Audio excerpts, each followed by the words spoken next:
ঘাটালে যে ধূপের ফ্যাক্টরিতে আগুন লেগেছিল সেই আগুন লাগার পরে ঘটনাস্থলে উপস্থিত হয়েছিলেন বিজেপির প্রার্থী হিরণ এবং তৃণমূলের প্রার্থী দেব।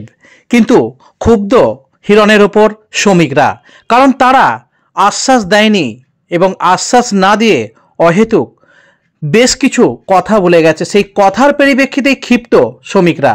অন্যদিকে দেবের প্রশংসা করছে শ্রমিকরা, দেব তাদের ভরসা ঘাটালে, এরকমটাই তথ্য উঠে আসছে নিউজ অগ্নির পর্দায়। আমরা দীপক অধিকারী অর্থাৎ ওরফে দেব নিউজ অগ্নির ক্যামেরায় সরাসরি আমরা জানতে চেয়েছিলাম দেবকে যে তারা কি এই আশ্বাসটা রাখতে পারবে আপনার উপরে।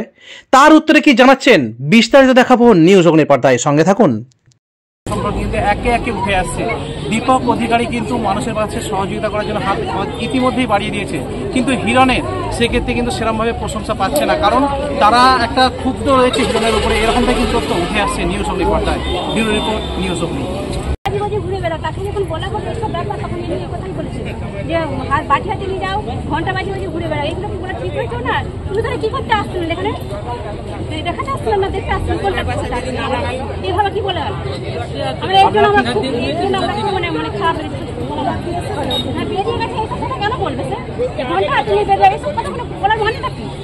আমরা কি দেখা এখানে কাজ করা হয়েছে অনেক, মানে এখানে তার বলা থেকে ঠিক হয়েছে। আমরা এটা মানে আশা করা পারি। আর কি চাইছেন এখন? তাহলে আমরা চাই যেমন ছিল আপনার নাম? ফ্যাক্টরিতে গেছিলেন যেখানে আগুন লেগেছে, হিরণও এসেছিল, কিন্তু হিরণ কোনো আশ্বাস দেয়নি। একটা বিক্ষুব্ধ রয়েছে ওইখানকার শ্রমিকরা। আপনার কাছ থেকে আশ্বাস পেয়েছে, তারা কি আগামী দিনে এই আশ্বাসটা পাবে, মানে বাস্তবে পরিণত হবে? মানে স্যাংশন হয়ে চলে গেছে। ডাইরেক্ট এমপ্লয়ি ছিল, ইনডাইরেক্ট এমপ্লয়ি।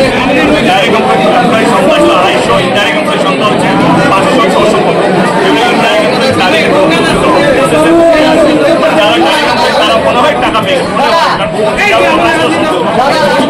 সাধারণ মানুষের দাবি যে দেব ছাড়া ঘাটার মাস্টার প্ল্যান হতো না। সাধারণ মানুষের দাবি মানে আপনি না থাকলে ঘাটারের মাস্টার প্ল্যানটা আসতো না। তাদের জন্য কি বলবেন? আপনারা আমার পাশে থাকুন। আমি এটাও সত্যি, ঘাটালের মানুষ যদি আমার সাথে থাকুক আমি একটু দাঁড়াতাম না।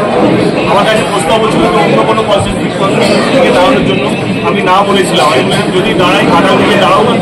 আমার সত্যি আমার রাজনীতির কোনো এক্সপিরিয়েন্স ছিল না। যখন 2014 প্রথমবার এসেছিলাম ঘাটালে মানুষ হাত তুলে আমাকে আশীর্বাদ করেছে। আজকে আমি রাজনীতি বুঝি না। ঘাটালের মানুষ যেভাবে আজকে রাস্তায় আমার সঙ্গে নেমেছিল, যেই ভালোবাসা দেখিয়েছে, যেই আশীর্বাদ করেছে আমাকে, সেটা আমার মনে হয় না অন্য কোনো ডিস্ট্রিক্টে বা অন্য কোনো সিটি আমি এটা পাবো। আমি ঘাটালের মানুষের কাছে সারা জীবন, যেটা পার্লামেন্টে বলেছি, আমি বাঁচি বা মরি, আমি জিতি বা হারি, যতদিন বাঁচবো ততদিন ঘাটাল আমার মনের মধ্যে থাকবে। তখন তো আমি ভেবেছিলাম দাঁড়াবো না। আজকে সে একই কথা বলছি, যখন দাঁড়িয়েছি আমি জিতি বা হারি, মার্জিন কত বড় হয়, ঘাটাল আমার মনের মধ্যে থাকবে। তার জন্য আমাকে দল পাল্টাতে হবে না, তার জন্য আমাকে আপনার চোখ বলতে হবে। মুহূর্তে আছি ঘাটালে যে ধূপের ফ্যাক্টরি। আপনারা অনেকেই হয়তো শুনেছেন যে ধূপের এই ফ্যাক্টরিতে ভয়াবহ কিন্তু একটা অগ্নিকাণ্ড কিন্তু হয়েছে, এবং প্রায় 3 দিন ধরে, এবং পুলিশ প্রশাসন বিভিন্নভাবে সক্রিয়ভাবে এখনও তারা কাজকর্ম চালিয়ে যাচ্ছে। সেই ধোঁয়া বা আগুন এখনও পর্যন্ত কিন্তু নেভাতে পারেনি, কিন্তু আয়ত্তে রয়েছে। আমরা তারই তথ্য তুলে ধরছি নিউজ অগ্নি পর্দায়। তাদের একটাই দাবি, প্রশাসন তাদের যেন পাশে থাকে এবং তাদের যেন আবার সে রুটি রোজগারের যেমন ব্যবস্থা করে যায়। প্রায় 1200 থেকে 1600 মতো শ্রমিক কিন্তু এখানে কাজ করতে বলে কিন্তু ইতিমধ্যেই শোনা যাচ্ছে। এই বিষয় নিয়ে আমরা বিস্তারিত প্রতিবেদন তুলে ধরবো নিউজ অগ্নি পর্দায়। এই ঘটনাটা কীভাবে ঘটলো? কীভাবে রাত্রে তো পুরে আগুন লেগেছে, এবার কীভাবে হয়েছে সেটা তো আমরা জানি না। 2:30টার সময় উঠে এসে দেখছি আগুন লেগে গেছে। এবারে আমরা পড়শি থেকে এখানেই রয়েছি। খাওয়া দাওয়া কিছুই করতে পারছি না, নিজেরাই কাজ করতাম, মেশিনে কাজ করতাম। তার জন্য সবাই ভেঙে পড়েছি। আমাদের একটাই দাবি, আমরা যেন কাজ পাই। এখানে একটু দুজন এসেছিল, একজন হিরণ বিজেপি থেকে প্রার্থী, একজন তৃণমূল দেব। কোনো আশ্বাস দিয়ে গেছে? দেব আশ্বাস দিয়ে গেছে। হিরণদার সঙ্গে কীভাবে কথা বলবো, সামনে আমরা যেতে পারি পাবলিক ছিল, সেই আশ্বাস দিয়ে গেছে আমাদের করবে। এই মুহূর্তে আমাদের এখানে অনেক মেয়ে ছেলে সবাই কাজ করে। এই মুহূর্তে তাদের কী সুহারা হবে সেটাই সবাইকেই দেখতে হবে, সেটা যেন সবাই জানে।